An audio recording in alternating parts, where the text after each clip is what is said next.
छठ पूजा के दिन सुनते हैं छठी मैया की यह कथा, पूरी होती हैं मनोकामनाएं। आज छठी मैया की कथा सुनते हैं, गीत गाए जाते हैं।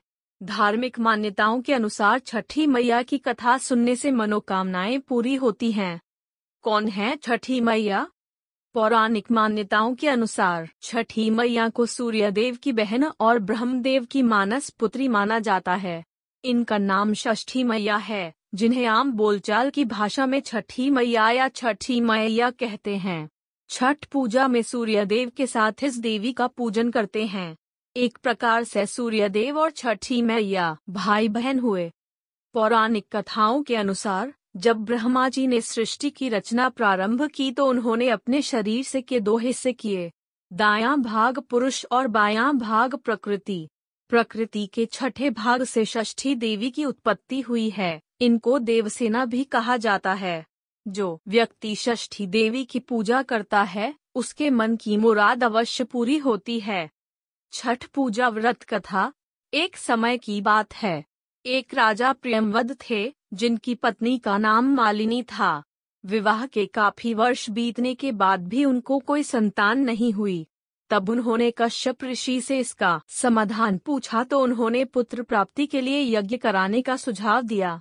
कश्यप ऋषि ने पुत्र प्राप्ति के लिए यज्ञ किया और राजा की पत्नी मालिनी को प्रसाद स्वरूप खीर खाने को दिया। उसके प्रभाव से रानी गर्भवती हो गईं, जिससे राजा प्रियंवद बड़े खुश हुए। कुछ समय बाद रानी ने एक पुत्र को जन्म दिया, लेकिन वह भी मृत पैदा हुआ। यह खबर सुनकर राजा बहुत दुखी हो गए। वे पुत्र के शव को लेकर श्मशान गए और इस दुख के कारण अपना भी प्राण त्यागने का निश्चय कर लिया। जब वे अपना प्राण त्यागने जा रहे थे, तभी देवी देवसेना प्रकट हुईं। उन्होंने राजा प्रियंवद से कहा कि उनका नाम षष्ठी है।